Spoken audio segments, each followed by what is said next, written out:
ಇರುವೆ ಪರಮ ಪ್ರೇಮದಿಂ ಕರೆದರೆ ಬರುವೆ ಪರಮ ಪ್ರೇಮದಿಂ ಕರೆದರೆ ಬರುವೆ ಬರಿದೆ ಕರೆಯೇನಿ ಬಾರದಿರುವೆ.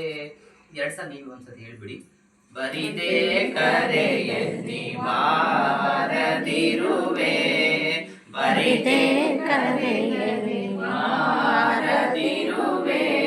ಪರಮ ಪ್ರೇಮದಿಂ ಕರೆದರೆ ಬರುವೆ ಪರಮ ಪ್ರೇಮದಿಂ ಕರೆದರೆ ಬರುವೆ ಪರಮ ಪ್ರೇಮದಿಂ ಕರೆದರೆ ಬರುವೆ ಪರಮ ಪ್ರೇಮದಿಂ ಕರೆದರೆ ಬರುವೆ ಬರಿದೆ ಕರೆಯೇನಿ ಬಾರದಿರುವೆ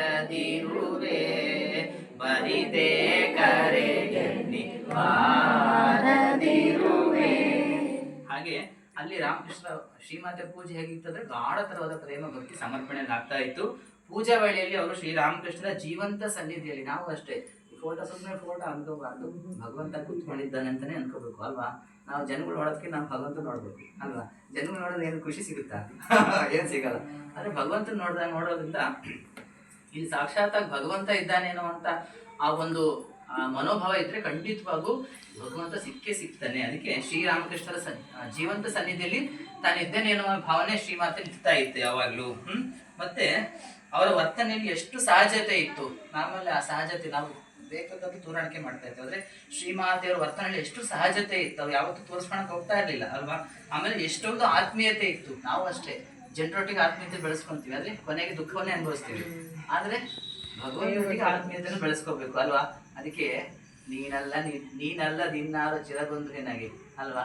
ಎಲ್ಲರೂ ತ್ಯಜಿಸುವ ಅಂತಿಮ ಕಾಲದಿ, ಎಲ್ಲರೂ ತ್ಯಜಿಸುವ ಅಂತಿಮ ಕಾಲದಿ ನೀನೆ ಆಶ್ರಯಕಾರಿ ನೀನೆ ದಯಾಮಯ ಇನ್ನಾರಿರುವರು ನಿನಂದದ ಹಿತಕಾರಿ ನೋವು ನಲಿವಿನಲ್ಲಿ ಸಮೀಪ ಬಂದು.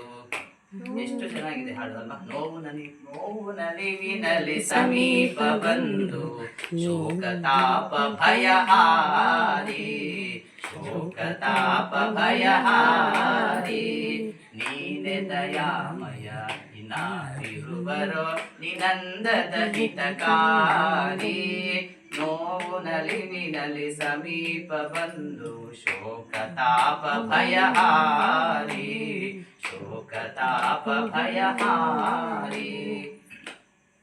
ಈ ಎರಡು ಘಟನೆಗಳನ್ನು ನೋಡಿದಾಗ ಎಷ್ಟು ವಿಷಯಗಳು